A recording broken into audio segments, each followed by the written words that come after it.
Sama seperti apa dijelaskan ada kitab Barnabas ya kalau nggak salah ya.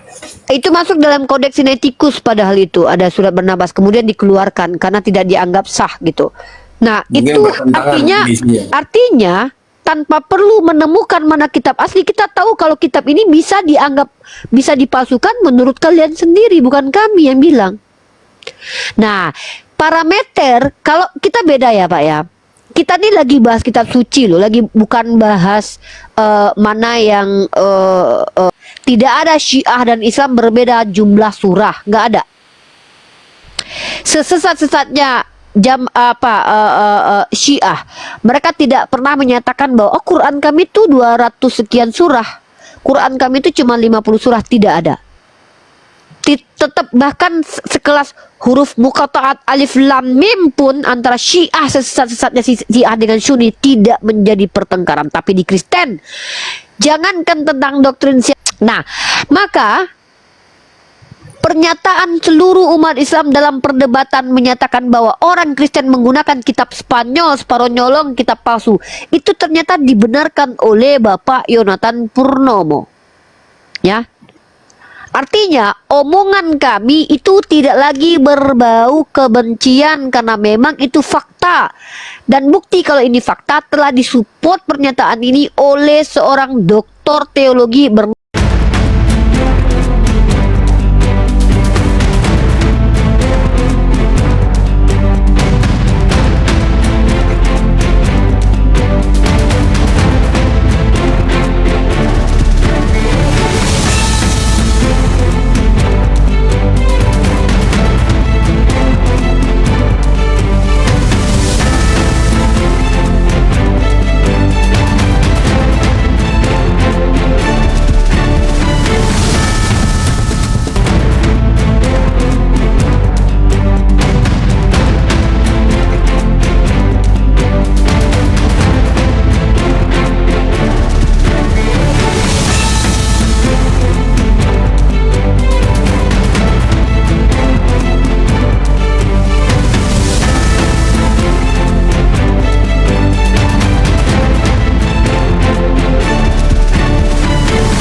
Assalamualaikum warahmatullahi wabarakatuh. Bertemu lagi dengan channel Kristologi Muslim, channel yang akan memperlihatkan diskusi dan debat lintas agama. Pada kesempatan hari ini, semoga kita semua dalam keadaan sehat walafiat, selalu diberikan kesehatan, dan segala macam urusan dilapangkan, dipermudahkan, dan dilancarkan seperti apa yang diharapkan, dan juga diberikan segala kecukupan ekonomi, rezeki yang melimpah yang tidak pernah habisnya dari Allah Subhanahu wa Ta'ala. Di video kali ini masih seperti biasa, saya akan memperlihatkan diskusi dan debat lintas agama di mana nantinya apologet Islam dan oknum Kristen akan saling bertanya dan menjelaskan agama masing-masing. Yang mana kita akan bisa menilai mana agama yang benar-benar bisa diterima dan dipahami secara akal pikiran manusia yang berakal. Di video ini juga kita akan melihat diskusi dan debat Unirifa dan apologet Islam lain dengan beberapa oknum Kristen yang mana kita bisa mendapatkan ilmu dan pengetahuan tentang ajaran Islam dan ajaran Kristen. Dan bagaimana berjalannya diskusi ini, apakah akan berjalan tenang dan santun atau malah sebaliknya memanas, di mana biasanya oknum Kristen jika tidak sanggup menjawab pertanyaan dan juga tidak terima ajaran dan isi kitabnya dibahas, mereka akan emosi dan marah, bahkan sampai menghujat pribadi atau ajaran. Nah, daripada penasaran dengan diskusi dan debat ini, mari kita simak saja videonya sekarang. Dia mengatakan bahwa Bible ini banyak terjadi kesalahannya, apalagi ke masalah terjemahan. Kenapa? Karena kodek yang digunakan oleh orang Kristen dari LAI itu tidak kanon, karena tidak menggunakan kodek konsili Hippo tahun 393. Inilah pernyataan kontroversi dari Yonatan Purnomo. Tak perlu umat Islam menyerang kekristenan, tapi ternyata kekristenan itu sudah memang berantakan di internalnya. Ya, maaf, itu fakta. Apa bukti saya menyatakan Kristen sudah berantakan di internalnya? Dengan banyaknya denominasi, dengan banyaknya denom-denom yang jumlah kitabnya berbeda-beda. Contoh, Ortodok 80-an kitab suci, Katolik 72, Protestan 66. Perkara sumber pengetahuan tentang Tuhannya saja itu berbeda jumlah. Tidak ada Syiah dan Islam berbeda jumlah surah, nggak ada. Sesesat-sesatnya Syiah, mereka tidak pernah menyatakan bahwa Quran kami itu 200 sekian surah, Quran kami itu cuma 50 surah, tidak ada. Tetap bahkan sekelas huruf muqatta'at alif lam mim pun antara Syiah sesat-sesatnya Syiah dengan Sunni tidak menjadi pertengkaran. Tapi di Kristen, jangankan tentang doktrin siapa Yesus, sampai detik ini berbeda pendapat. Sedangkan jumlah kitab sucinya saja mereka tidak sepakat. Tanya Ortodok 80 sekian, 83. Tanya Katolik 72. Tanya Protestan 66. Ya, artinya dengan demikian bagaimana mungkin kami dengan kalian menyamakan perspektif secara keilmiahan? Kalian sendiri kitabnya tidak jelas. Silakan Bang Filipus kalau mau rekam. Boleh. Ya. Begitu. Nah, maka pernyataan seluruh umat Islam dalam perdebatan menyatakan bahwa orang Kristen menggunakan kitab Spanyol, Sparonyolong, kitab palsu, itu ternyata dibenarkan oleh Bapak Yonatan Purnomo. Ya, artinya omongan kami itu tidak lagi berbau kebencian karena memang itu fakta. Dan bukti kalau ini fakta telah disupport pernyataan ini oleh seorang doktor teologi bernama Yonatan Purnomo. Jadi kami bisa mempertanggungjawabkan omongan kami bahwa kitabnya umat Kristen adalah kitab KW. Istilah itu yang digunakan oleh Pak Yonatan Purnomo kemarin di dalam seminarnya, menyatakan bahwa 240 negara menggunakan kitab KW. Sorry, saya sambil ngecas HP dulu. Nah itu Pak, siapa nama beliau ini? Saudaraku, brother, yang bisa saya sampaikan sebagai prolog. Mungkin ada yang mau ditanggapi, dipertanyakan, silahkan, waktu dan Jadi, tempat. Uni, secara sederhana, pertanyaan sederhananya, kalau dikatakan yang ini palsu, yang aslinya seperti apa, Uni? Kalau menurut Pak Yonatan Purnomo, kitab Kristen yang aslinya itu adalah hasil kanonisasi Konsili Hippo tahun 393. Menurut Pak Yonatan Purnomo, dia yang punya. Masalahnya kemarin kami tanya, Yonatan Nandar bertanya, mana manual skripnya? Tidak ada. Nah, berarti kalau udah dia sendiri aja tidak ada, berarti kan dia berbohong dong. Nggak Nah, bisa dia berbohong. dituduh, nggak, Pak. Kalau berbohong itu gini, berbohong itu mengatakan sesuatu yang tidak sesuai dengan kenyataannya. Nah, dan menyatakan benda ini palsu, Pak. Saya bilang ini palsu, nggak mesti harus ada yang asli loh, Pak. Saya bisa membuktikan kalau ini berbeda dengan yang asli, itu nggak mesti harus saya tunjukkan yang asli. Gini, misalnya gini ya, dikatakan ini adalah vitamin D. Lalu ketika kita cross check ini yang kita kaji. Apakah ini betul vitamin D? Setelah kita masukkan ke laboratorium ternyata ini adalah racun. Maka tidak perlu ada yang asli untuk membuktikan bahwa ini palsu, Pak. Cukup kita kaji yang mengaku asli ini aja. Jadi cara membuktikan sesuatu asli itu parameternya tidak harus membandingkan dengan yang asli. Kenapa? Karena dengan mencari tahu bahwa ini palsu dan ternyata memang bermasalah, ya itu sudah ketahuan kalau itu tidak benar gitu loh. Seperti itu, Pak. Kita lagi nggak jualan tas Hermes yang asli ya, Pak ya. Kalau tas Hermes itu ya dibandingkan, tapi ini kita bicara kitab suci. Maka parameter kitab suci itu seperti apa? Nah, bahkan ya Pak, mohon maaf nih ya, jangankan Pak Yonatan Purnomo dan orang yang mengatakan Bible itu dipalsukan, secara ilmiah kalian Kristen mengakui kok kalau Bible itu bisa dipalsukan. Bapak tahu arti apokrifa? Bapak Tidak. tahu nggak kalau nah, kalau Bapak belajar kekristenan, Bapak cari yang namanya istilah apokrifa. Apokrifa itu artinya adalah Injil yang disembunyikan sebetulnya. Ya, Injil yang disembunyikan. Maka ada yang disebut dengan Injil Filipus, Injil Maria Magdalena. Ya, dan itu tidak dianggap Injil, dianggap sebagai kitab palsu dan dijadikan apokrifa atau disembunyikan. Kan apokrifa itu artinya terselubung, tidak resmi gitu. Nah, sama seperti apa dijelaskan ada kitab Barnabas ya kalau nggak salah ya. itu masuk dalam kodeks Sinaiticus, padahal itu ada surat Barnabas kemudian dikeluarkan karena tidak dianggap sah gitu. Nah, Mungkin itu bertentangan isinya. artinya tanpa perlu menemukan mana kitab asli, kita tahu kalau kitab ini bisa dianggap bisa dipalsukan menurut kalian sendiri, bukan kami yang bilang. Nah, parameter kalau kita beda ya, Pak ya. Kita ini lagi bahas kitab suci loh, lagi bukan bahas mana yang mana yang tas KW, tas palsu, tas asli, bukan. Kita lagi membahas tentang kitab suci.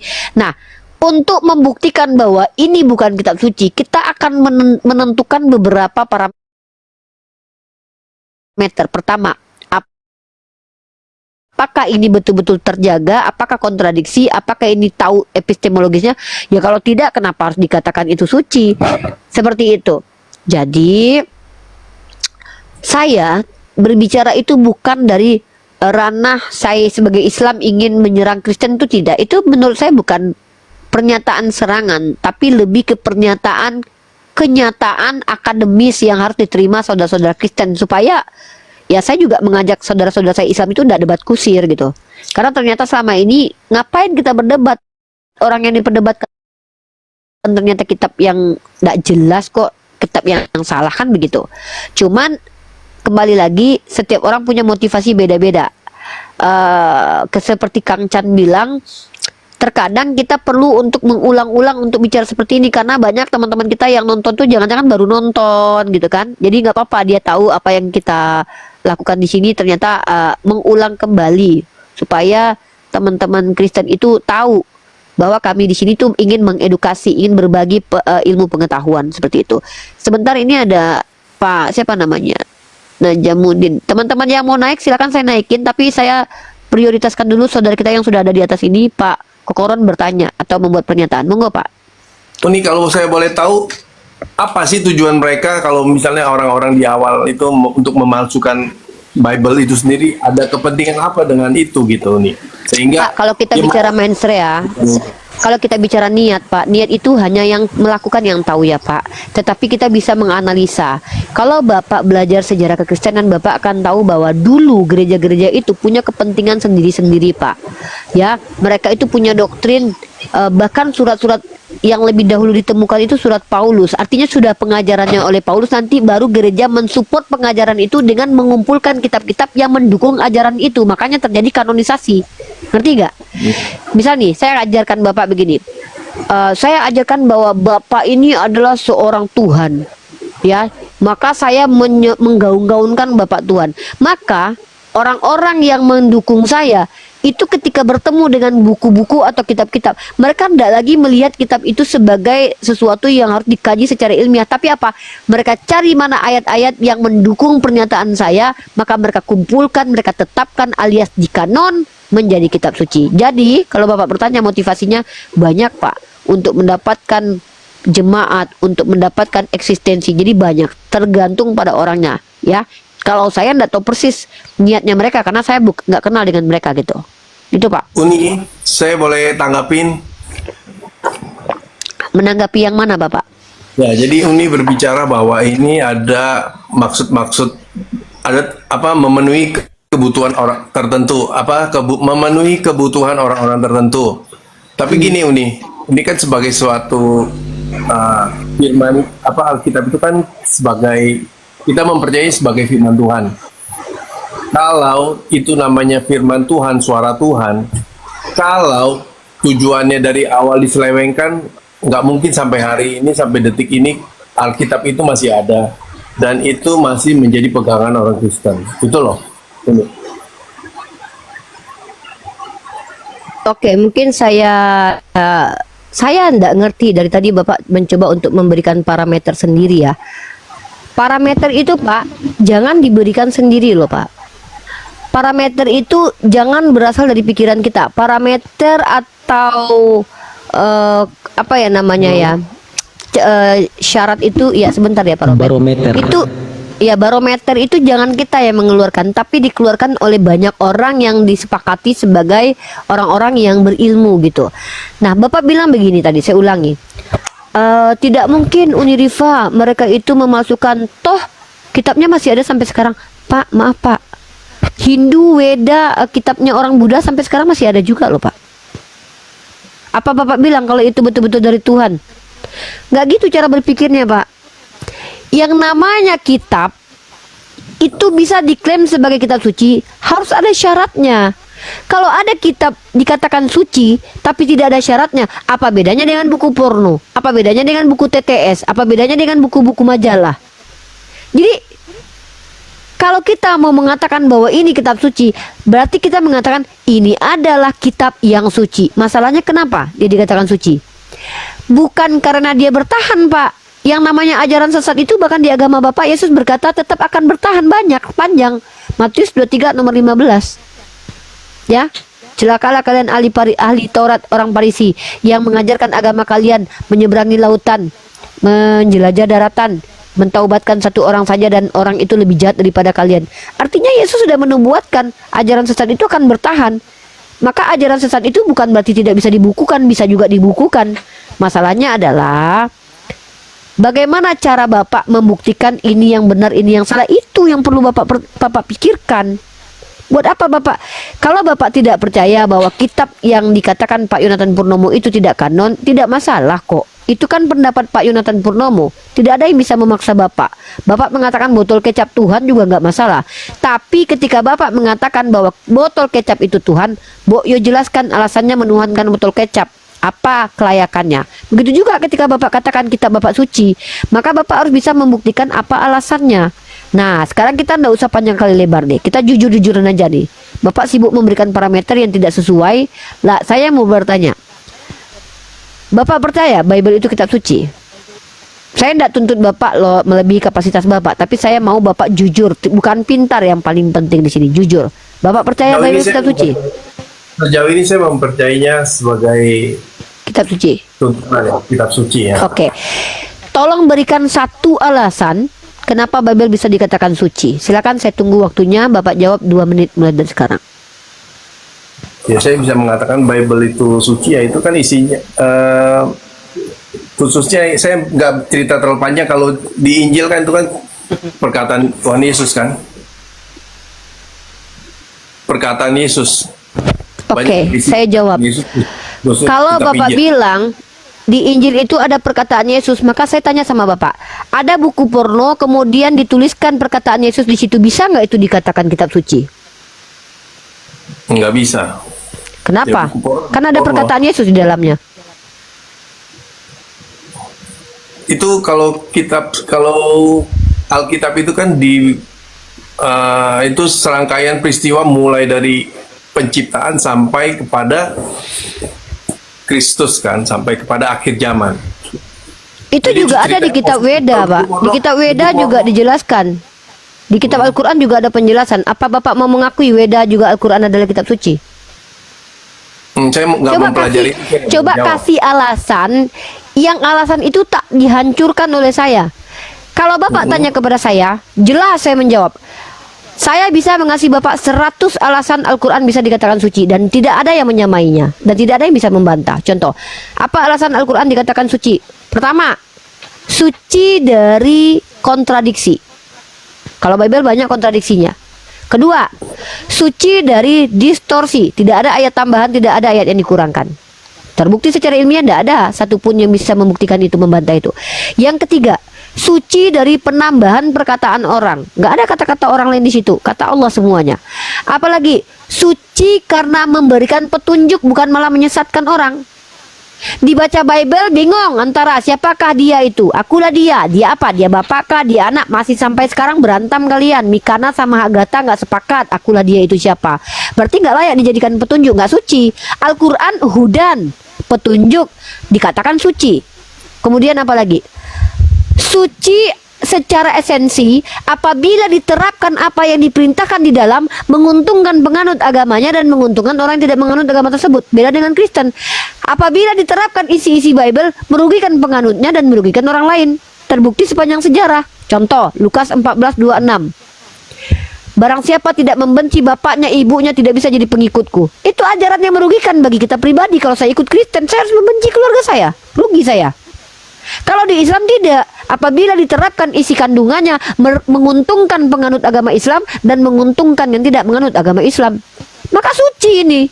Jadi kalau saya ditanya Apa alasan Al-Quran dikatakan suci?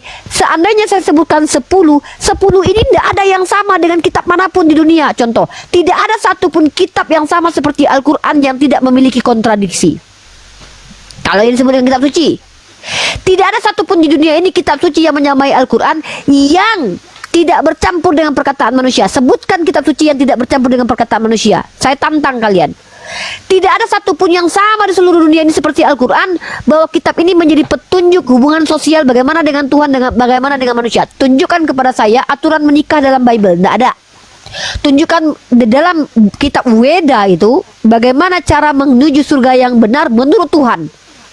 Saya rela pakai taruhan nyawa sekalipun.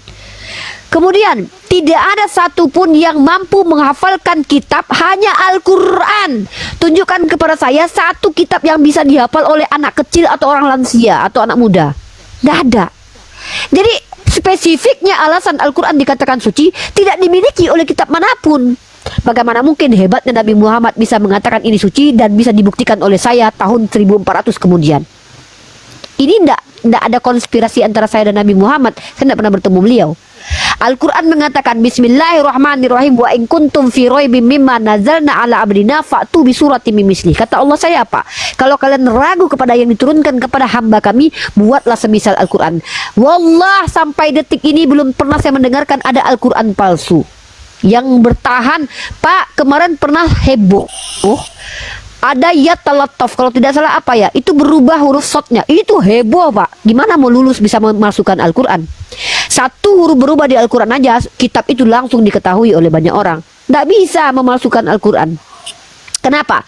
Karena Al-Quran dihafal oleh para hafiz dan hafizah. Dijaga oleh manusia-manusia suci, yang disucikan oleh Allah.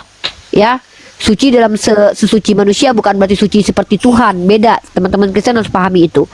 Jadi kalau kalian ditanya apa alasan kitab kalian dikatakan suci, kalian tidak bisa jawab. Oh, itu perkataan Tuhan. Siapa bilang? Buktinya ada perkataan orang di dalamnya. Lukas nih, contoh saya tunjukkan sama Bapak. Ya.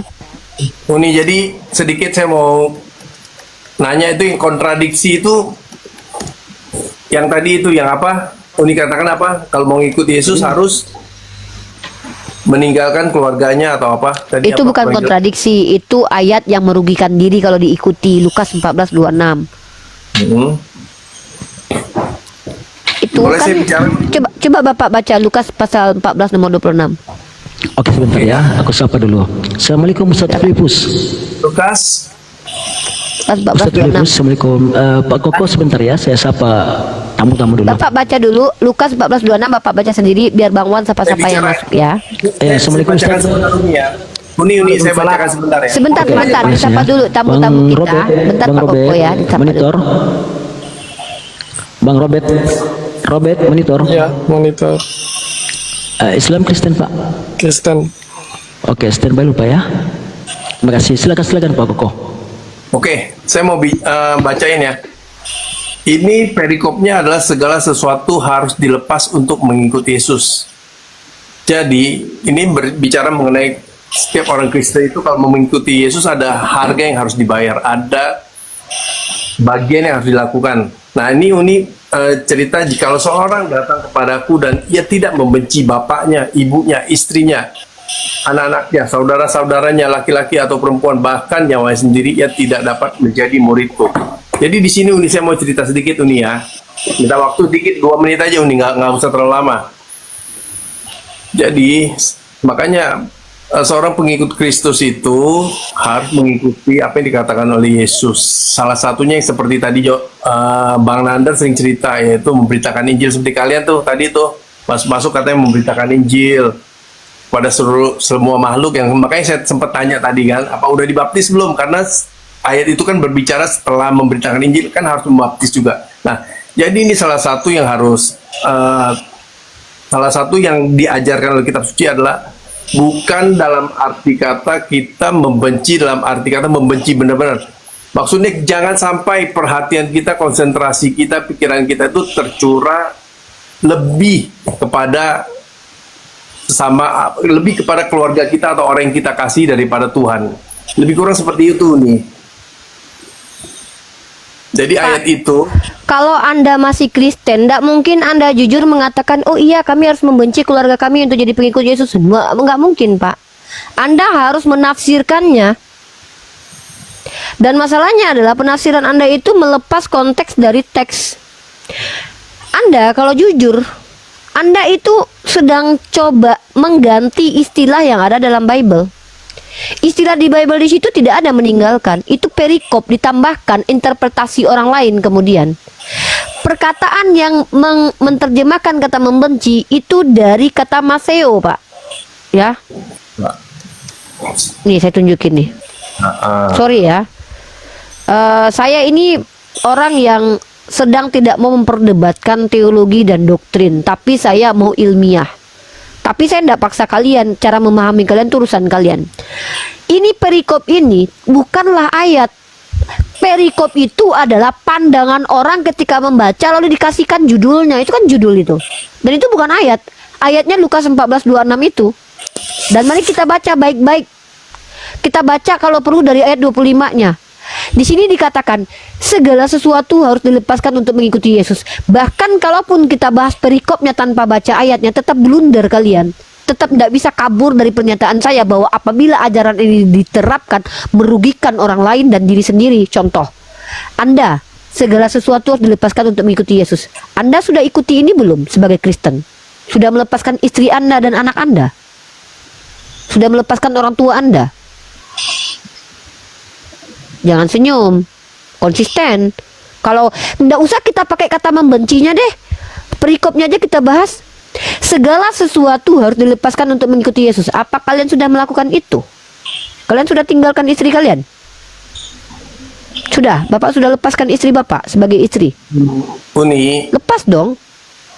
jadi Nah, Jadi, interpretasi cerita- lagi kan? Anda menafsirkan kembali kan? Nah, pada akhirnya kalian itu membela kitab kalian dengan penafsiran Allah kalian sendiri. Dan kami tidak masalah, itu hak kalian sebagai Kristen. Tapi tolonglah jujur dengan diri sendiri. Membohongi saya itu tidak ada gunanya karena saya tidak mudah dibohongi. Saya memang pernah dibohongi pria dulu, tapi dulu Pak. Kalau masalah cinta saya memang goblok. Tapi sorry Pak, kalau masalah ajaran itu saya tidak mau goblok ya. Saya ulangi. Perikopnya di sini berjudul segala sesuatu harus dilepaskan untuk mengikut Yesus. Andai pun ini saya tanya balik kepada kalian Kristen, menceret kalian. Saya tanya, sudahkah kau tinggalkan ibumu? Sudahkah kau tinggalkan keluargamu? Pasti kalian jawab, nggak gitu. Jadi begini maksudnya bla bla bla bla. Kalian masukkan interpretasi kalian. Tapi kalian lupa dengan perikop ayat ini sudah terang benderang mengatakan segala sesuatu ditinggalkan kalau mau mengikuti Yesus. Nah, kita baca ayatnya.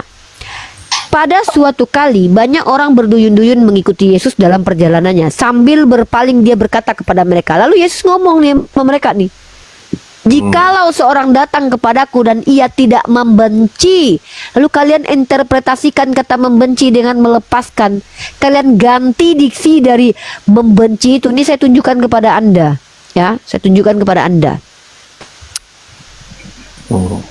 Aduh, ini tangan saya kejepit kalau cabut ini nih. Aduh, repot juga nih nyambut-nyambut kayak gini nih. Astagfirullahaladzim.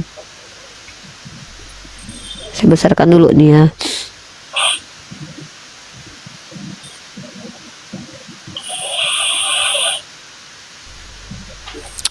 Nah, di sini coba Anda perhatikan kata membenci di sini ya. Nih, kata membenci di sini. Apa bahasa Yunaninya? Ya.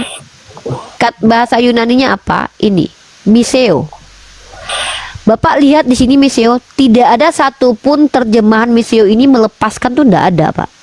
Coba Bapak baca, semuanya dari kata miseo ini membenci, ia membenci, dibenci, bencilah, membenci, membenci, membenci, membenci.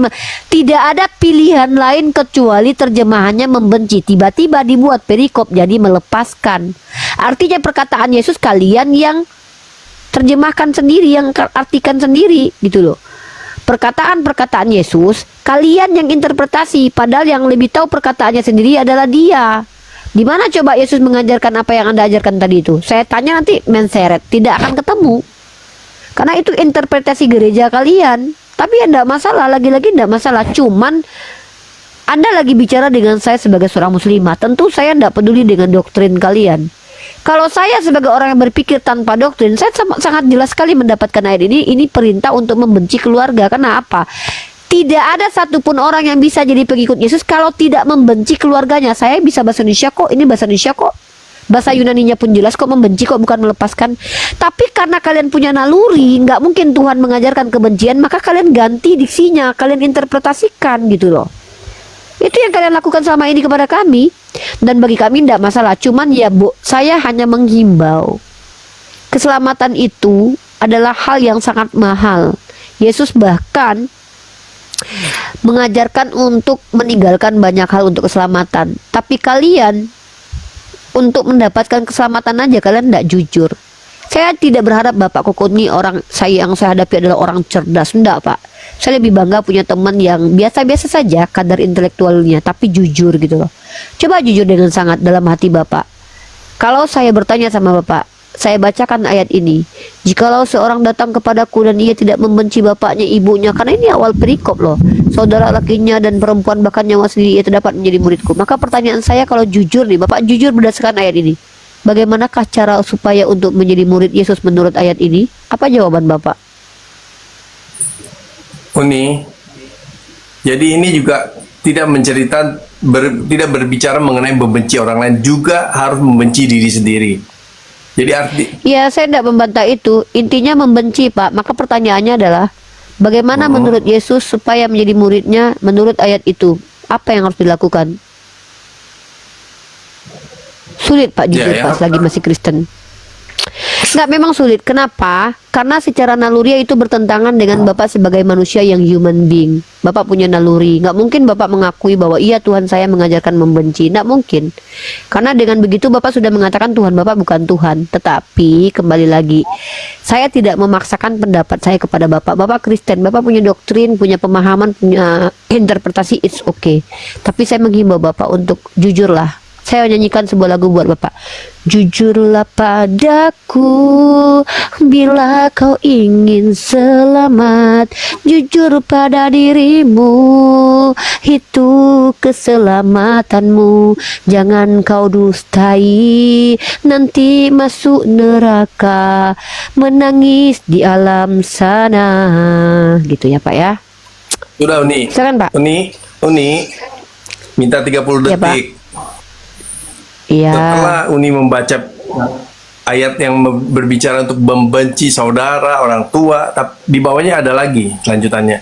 Barang siapa tidak memikul salibnya dan mengikuti aku, ia tidak dapat menjadi murid. Jadi ini berbicara mengenai untuk menjadi murid sejati Tuhan, yaitu harus menyangkal diri dan memikul salib. Uni. Apa maksud menyangkal diri dan pikul salib, Pak? Silakan dijelaskan, Pak. Ya, kita harus kita rela menderita dong dalam Bapak udah mengikuti menderita? Tuhan, karena Udah menderita? Udah menderita? kelihatan gak dari mukanya. Enggak, Bapak kayaknya orang senang, kayaknya sering makan makanan junk food kayaknya. Enggak lah, saya jaga kesehatan juga, Uni.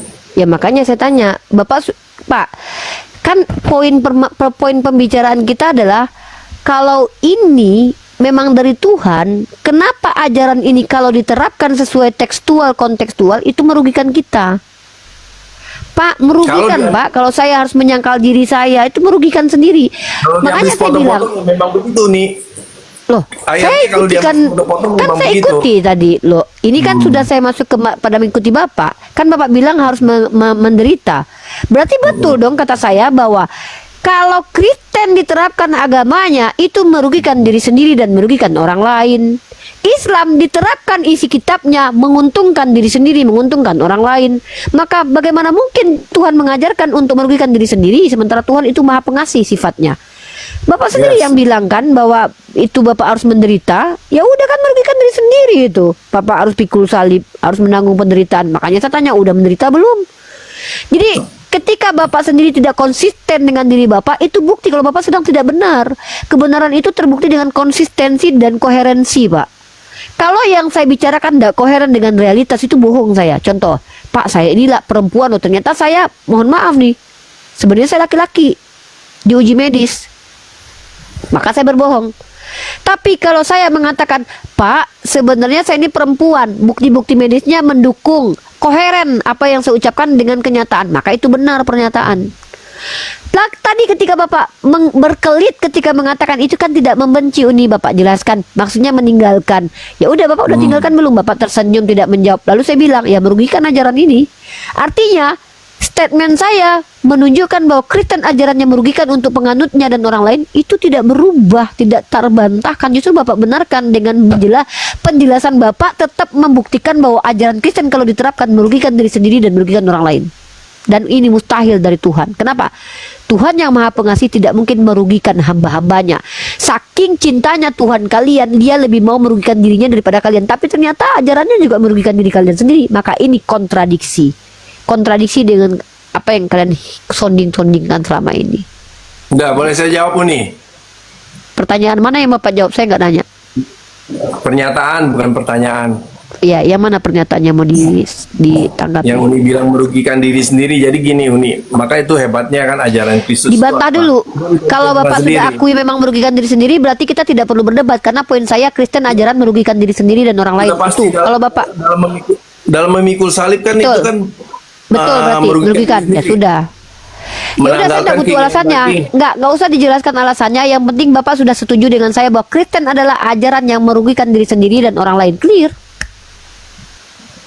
Sekarang saya mau tanya Uni. Apa? Uni siar agama gak? Uni siar Apa? agama gak? Oh iya, saya Melakukan siar agama, siar- tapi tidak merugikan diri sendiri.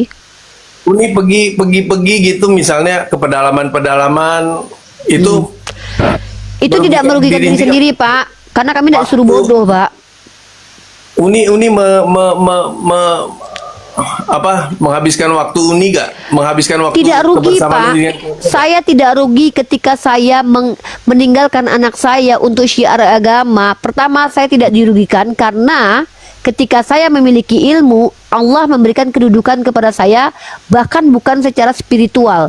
Karena yang namanya orang berilmu di mana-mana itu lebih dipandang berbeda daripada orang yang tidak berilmu. Itu secara jasmani saya diuntungkan. Justru saya beruntung. Kenapa? Saya bisa menjadi seorang sarjana dengan pergi ke Ternate, kuliah di sana jauh dari anak. Saya bisa menjadi orang yang mengajar kembali. Jadi bukan dirugikan, malah diuntungkan. Kami tidak pernah diajarkan untuk jual semua hartanya, berikan kepada orang miskin, jadi miskin melarat. Tidak pernah. Abdurrahman bin Auf salah satu sahabat Rasulullah yang kaya, Pak. Tidak diharamkan kami kaya. Yang diharamkan itu kaya sombong.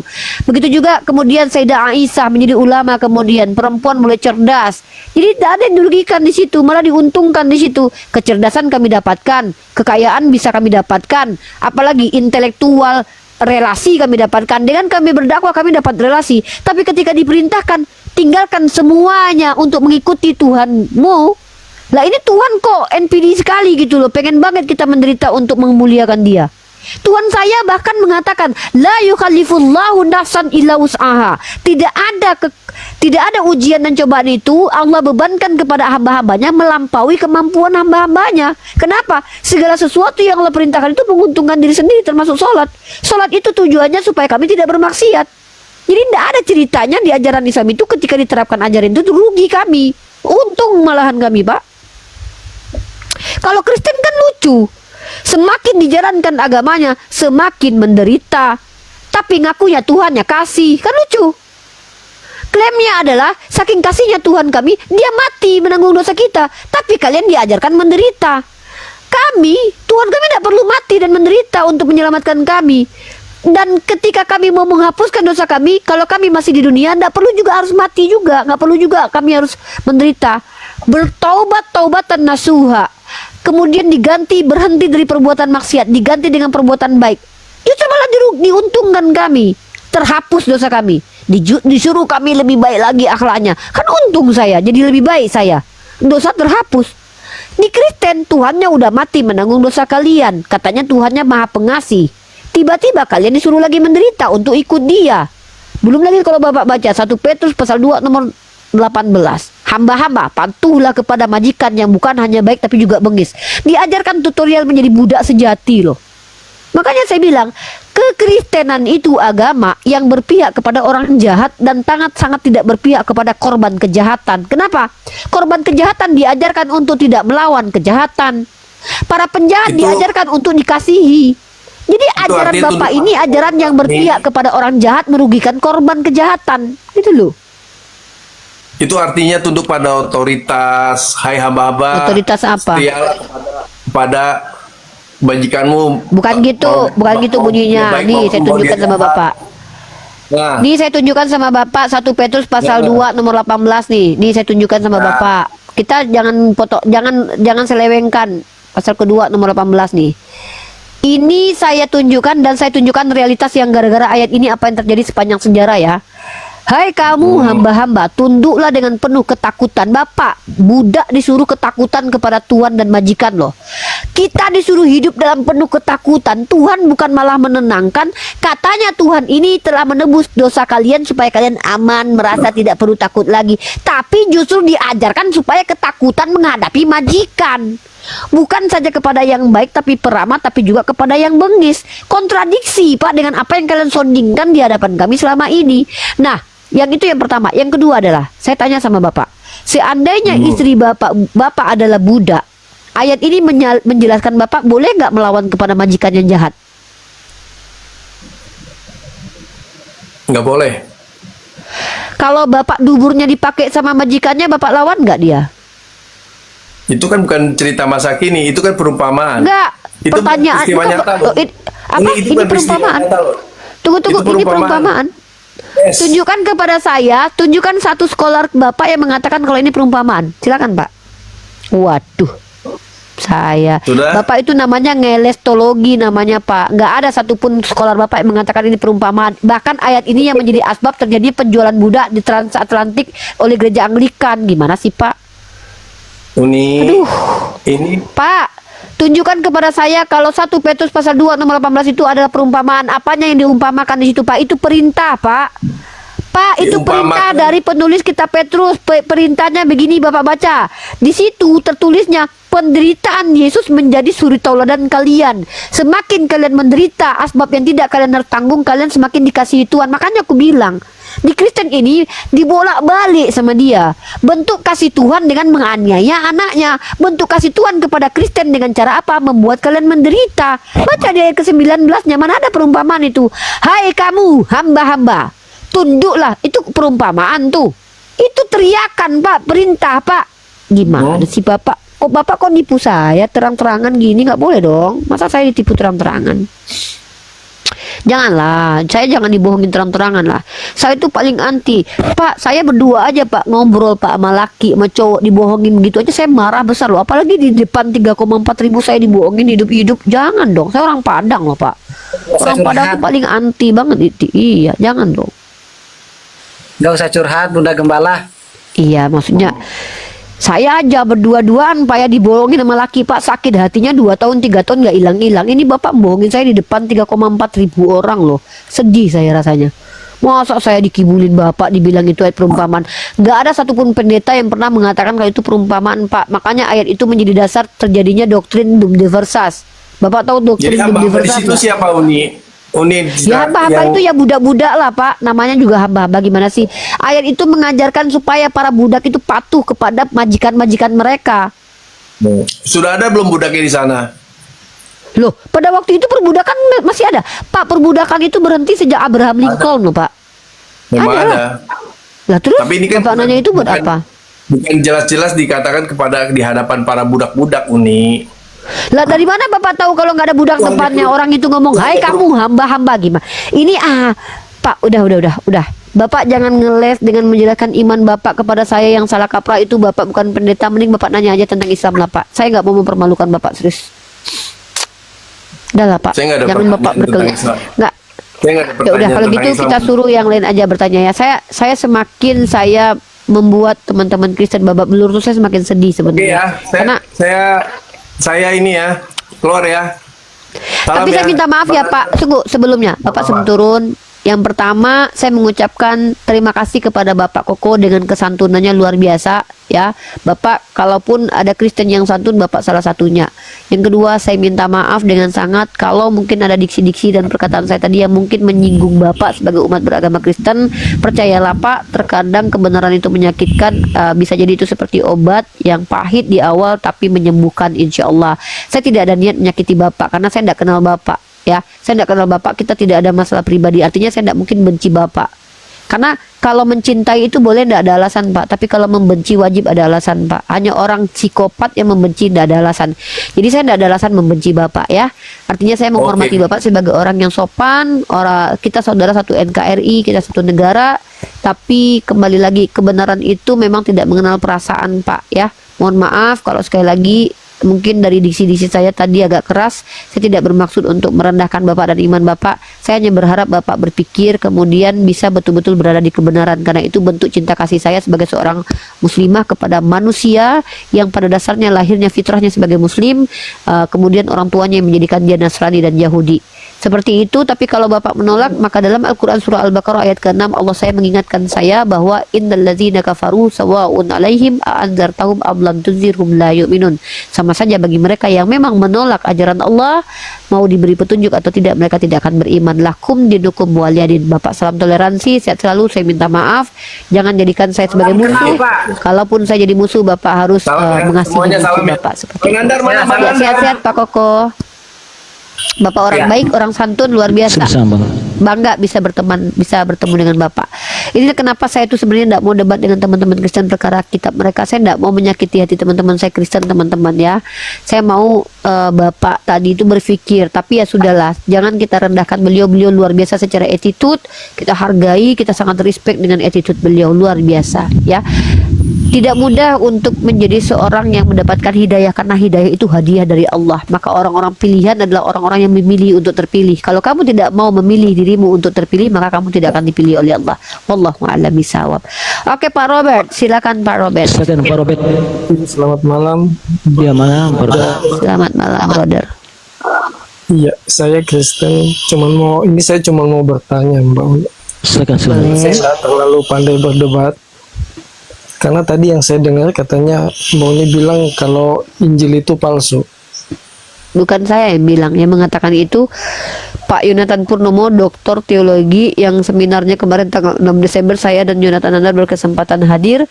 Beliau mengatakan bahwa 240-an negara tidak menggunakan kitab yang kanun atau yang benar, karena menggunakan kitab tidak kanun. Salah satu kodeksnya adalah Sinaiticus yang tidak terkanun pada Konsili Hippo tahun 393 kalau tidak salah, seperti itu.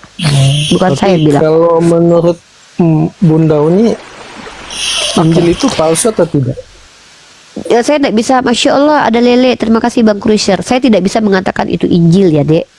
Injil dalam perspektif Islam itu adalah wahyu ilahi yang diberikan kepada Nabi Isa Al-Masih putra Maryam. Jazakallah khairan katsiran, saudaraku yang berbagi lele barusan ya. Terima kasih, Bang.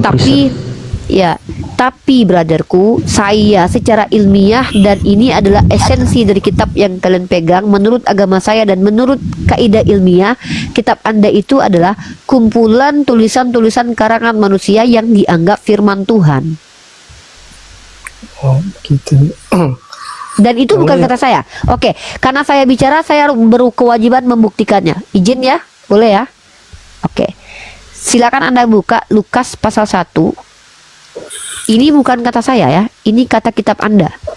Lukas pasal 1 nomor 1. Ini kita bicara menurut kitab Anda.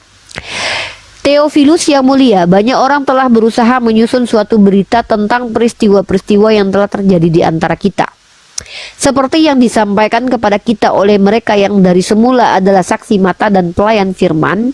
Karena itu setelah aku menyelidiki segala peristiwa itu dengan seksama dari asal mulanya, aku mengambil keputusan untuk membukukannya dengan teratur bagimu, supaya engkau dapat mengetahui bahwa segala sesuatu yang diajarkan kepadamu sungguh benar. Artinya ada inisiatif penulis untuk menuliskan kitab ini. Makanya saya katakan ini adalah karangan hasil penyelidikan manusia, bukan perkataan Tuhan. Begitu. Silakan, Brother Robert. Ada lagi yang mau ditekankan pertanyaannya? Mohon maaf, ini agak sedikit menyakitkan bagi kalian umat Kristen diksi ini, tapi itu adalah kenyataan yang, maaf, kalian tidak akan bisa membantahnya secara ilmiah, karena itu pada faktanya seperti itu. Oh ya, enggak apa-apa, mohon. Ini kan kita sama-sama belajar. Siap, brother. Tahu ya. Tapi apa betul ya? Saya pernah dengar Enggak, saya enggak tahu kalau saya salah atau benar.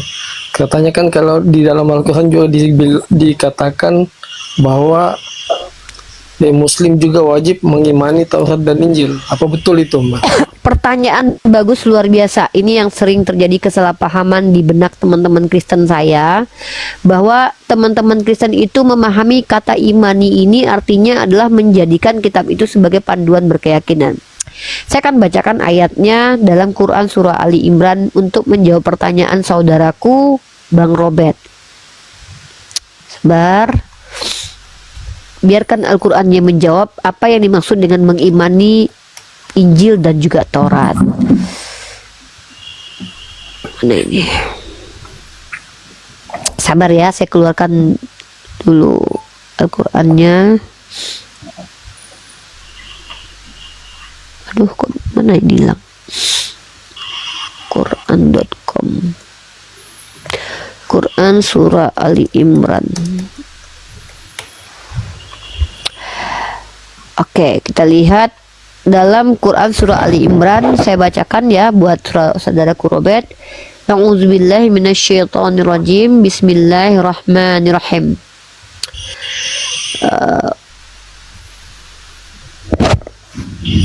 Hari ini dia. Ayat keberapa ya? Wa anzalal furqan innal ladzina kafaru bi ini dia. Nazala 'alaikal kitaba bil haqqi musaddiqan lima baina yadayhi ini dia. A'udzubillahi minasyaitonirrajim. Bismillahirrahmanirrahim. Ayat ketiga, Quran surah Al Imran ayat ketiga. Saya bacakan. Nazzala 'alaikal kitaba bil haqq musaddiqan lima baina yadayhi wa anzala at-taurata wal injil. Dan ia menurunkan kepadamu wahai Muhammad kitab suci Al-Qur'an dengan mengandung kebenaran. Jadi di sini dikatakan nazzala 'alaikal kitaba bil haqq musaddiqan lima. Ini kitab yang dimaksud adalah Al-Qur'an. Kemudian musaddiqan lima membenarkan kitab terdahulu. Musaddiqan lima baina mengesahkan kitab-kitab terdahulu, bahwa benar kitab terdahulu yang diturunkan kepada Isa dan juga Nabi Musa itu dari Allah juga, dan itu juga kitab suci. Tapi kitab itu kami imani untuk Bani Israel. Nah, karena di sini dikatakan baina yadaihi wa anzalat Taurata wal Injil, dan dikatakan oleh Allah bahwa kitab Al-Qur'an ini membenarkan kitab terdahulu, dan yang menurunkan Al-Qur'an ini juga Allah, dan juga yang menurunkan Injil dan Taurat juga adalah Allah. Jadi kami meyakini bahwa kitab itu diperuntukkan untuk Bani Israel, bukan untuk kami di zamannya Nabi Isa dan zamannya Nabi Musa. Seperti itu. Begitu cara kami beriman, mengimani bahwa kitab itu dari Allah, diberikan kepada Nabi Isa dan Nabi Musa untuk Bani Israel, bukan untuk umat Islam sekarang ini gitu. Wallahu a'lam bishawab. Silakan dilanjut pertanyaannya. Oke ya, mungkin itu aja Mbak. Terima kasih atas penjelasannya. Sama-sama. Saya mungkin mau turun, sudah udah ngantuk. Oke, sukses Boleh. dan sehat selalu Mbak.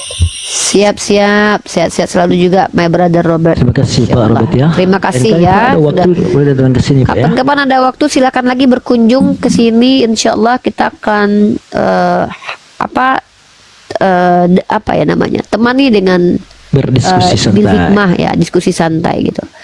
Yang mau naik ke atas dipastikan non muslim dulu, karena buat teman-teman muslim itu ngapain sama saya nanti ya, ngapain coba ya, begitu ya.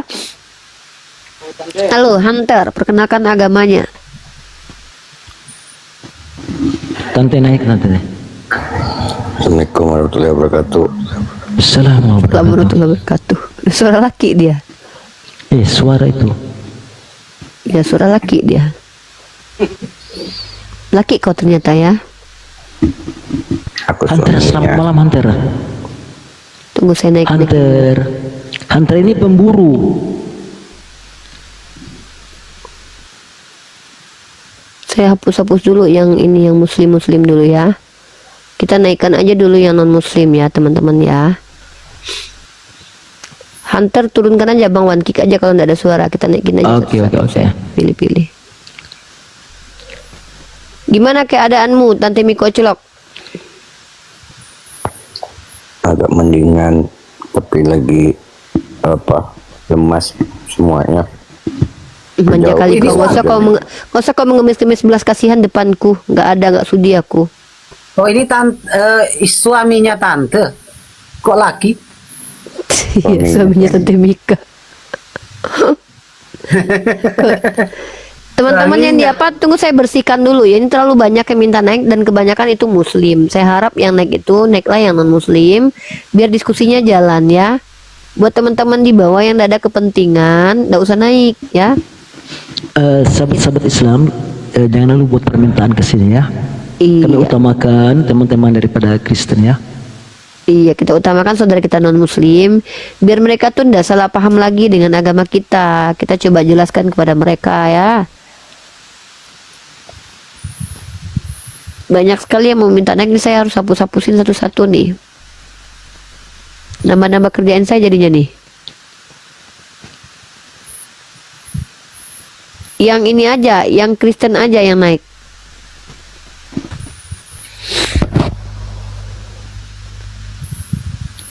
Bang Jumarang, halo Jumarang.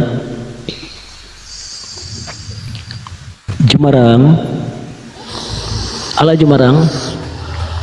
Nggak ada suara di bawah lubang Jumarang ya. Kick aja Bang Wan. Kalau 2-3 kali nggak disapa. 3 kali nggak dijawab. Teman-teman nggak usah terlalu banyak yang minta naik kalau nggak ada kepentingan ya. Pertama itu buang waktu kita. Waktu kita habis untuk naikin teman-teman. Kemudian teman-teman nggak ngobrol juga ya. Sahabat yang di bawah, sahabat Islam, tolong tap layar. Tolong kasih kencang tap layar. Ini Komal ini sepertinya goyang tahu. Tolong ya sahabat-sahabat ya.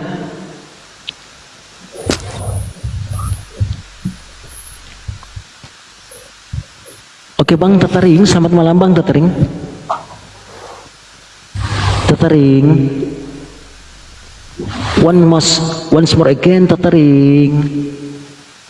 Aduh. Aduh naik ke atas jangan diam aja. Halo Bang Sam. Ya, lo Ya silakan Ya, selamat agamanya malam, apa Bang Sam. bro? Kristen. Oke silakan. Oke, Wan standby, Bang, agamanya ya. apa? Bang Wans. Halo selamat malam Wans. Takik aja. Oke silakan Baik, baik, Bang baik. Sam. Ini Ya. saya yang bertanya. Ini si boy, si Max. Oh. Gimana? Saya yang bertanya. Silakan Bang. Silakan. Pertanyaanmu apa? Betul, saya yang bertanya. Nanti kamu nggak bisa jawab. Anda kalau disuruh dijawab, dengan sini, udah. silakan menjawab, silakan bertanya. Oke, pakai dalil ya. Jawabnya pakai dalil ya. Jangan ngarang-ngarang ya. Jawabnya saja. Udahlah turun aja kalau nggak mampu bertanya. Anda ini kok banyak cerita sih? Tanya aja Turun susah aja di sekali. bawah. Menyusahkan Nggak usah betul. naik lah repot. Buang-buang waktu Aku kita ya. ngeludahin tapi Terlalu lupa berharga. aku ke mute tadi. Ngeludahin aku yang ngeludahin. Halo Bit. Bertanya aja kan bagus lah kalau nanti kalian orang Kristen naik bertanya terus nggak mampu dijawab oleh Halo Bunda Bit, Gembala. 110. Kan justru bagus. Artinya kalian bisa mempermalukan Uniriva. Ini malah awas ya, mesti ya harus begini ya, begitu ya. Bukan tanggung jawab Anda untuk menjawab dengan dalil atau tidak. Kalau nggak dengan dalil atau serampangan, kan Uniriva yang malu atau Yono 89, selamat malam Yono. narasumber Islam kan yang malu nanti. Kok kamu mengkhawatirkan kami banget gitu. Ayo lanjut Ya, aja no. kalau menurut kamu. Yono. Aduh, ini kebanyakan ini mayat semuanya yang naik. Mayat semua. Mayat semua. Ya jadi teman-teman ya. Ketik satu. Ya, yang Kristen mau naik ketik 1. Kami di sini ini prioritas pertamanya itu adalah siar Islam sebenarnya. Tapi ketika kalian misalkannya mencoba menjelaskan agama kalian tidak sesuai dengan kaidah isi kitab kalian, kalian berhadapan dengan kami yang sudah mempelajari kitab kalian bertahun-tahun. Itu loh. Nah, kemudian ketika kami memberikan kesempatan kalian untuk bertanya, kalian bertanya saja. Kalian tidak diberikan izin untuk mengatur-ngatur saya gitu. Karena saya ini bukan pembantu kalian, budak kalian yang bisa kalian seenaknya suruh-suruh ini, suruh itu.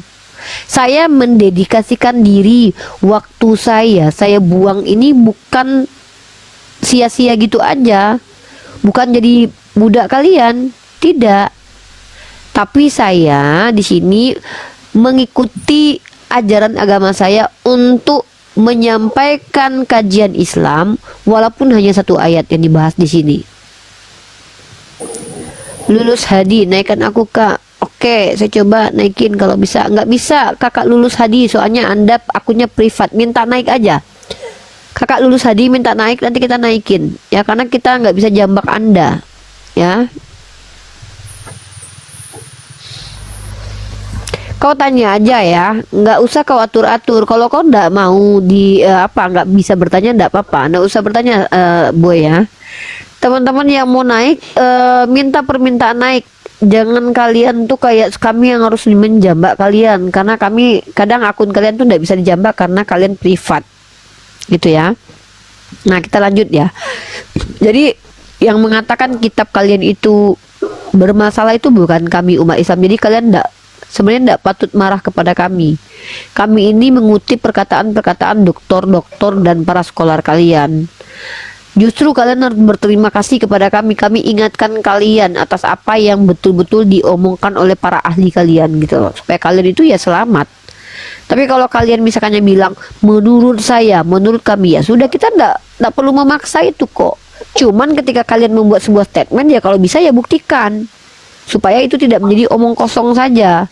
Sebagaimana kami juga membuktikan setiap apa yang kami ucapkan. Contoh seperti saya katakan Al-Quran itu adalah kalam ilahi. Bagaimana saya membuktikannya? Dengan menggunakan rasionalitas. Tidak mungkin secara akal seorang manusia yang tidak pernah belajar tiba-tiba mengatakan bahwa kalau kalian ragu dengan kitab ini maka buatlah. Tiba-tiba tidak ada yang mampu membuat kitab itu, maka dia itu tidak mungkin orang biasa. Begitu juga ketika dia menyatakan kalau seandainya ini bukan dari Tuhan, tentu banyak kontradiksinya. Tiba-tiba nggak ada kontradiksinya, berarti ini orang bukan orang biasa. Secara akal aja begitulah kalau bicara, ya, segala akal aja. Nggak mungkin Nabi Muhammad itu mengada-ada yang tiada, sementara dia sudah terkenal keluarga baik-baik dan keluarga keturunan dari kaum Quraisy yang terpandang. Tiba-tiba dia mengada-adakan yang tiada, kerugi dia ngapain? Nah, tapi kalau Paulus, dia perlu mencitrakan dirinya karena dia itu sudah dibenci, karena dia sudah membuat kerusakan dengan menyerang murid-murid Yesus.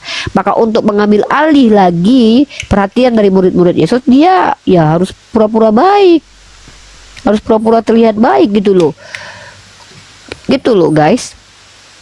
Nah, itu yang terjadi. Maka tidak mungkin Nabi Muhammad SAW itu membawa kabar yang tidak benar, sementara dia adalah orang benar. Begitu.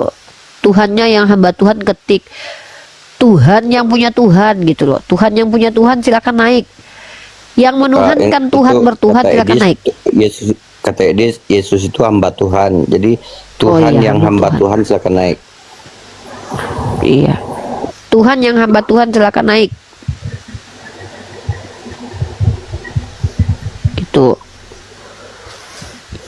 Gimana Tante Mika, udah di mana sekarang? Masih di desa itu? Enggak, udah di rumah. Udah di mana? Di rumah. Udah di rumah. Belum mati Tante Mika nih kayaknya. 3 hari lagi kayaknya udah nggak ada Tante Mika nih. Langsung TBC dia. Iya, aku hujan-hujanan kemarin itu. Nah, terus habis hujan-hujanan terus langsung TBC gitu. Udah periksa belum ke rumah sakit? Kata Bang Wan periksa ke rumah sakit. Kalau nggak ada duit nanti tinggal bilang sama Bang Wan. Jadi kok jangan ada pula. Dia sudah sehat ini. Uni dia sudah sehat, sudah jumpa yang lebih sehat. Oh. Apa? Apa tante? Apa tante? Kebanyakan makan durian dia Bang Wan. Aku nggak boleh makan sayur. Kenapa begitu? Dokter apa ya? Kau jangan Nggak macam-macam. boleh makan sayur. Saya akhiri diskusi dan debat para pelogit Islam yang telah memberikan kita ilmu dan pengetahuan tentang ajaran Islam dan ajaran Kristen. Semoga ilmu yang kita dapat dari diskusi dan debat ini dapat membentengi kita dari pemutatan yang mana pada saat sekarang banyaknya misionaris mencari muslim yang awam untuk dimurtadkan. Saya akhiri video ini. Terima kasih kepada saudara-saudari muslim semua yang telah mengikuti diskusi ini sampai habis. Sampai ketemu lagi dan nantikan video-video diskusi dan debat apologet Islam selanjutnya. Assalamualaikum warahmatullahi wabarakatuh.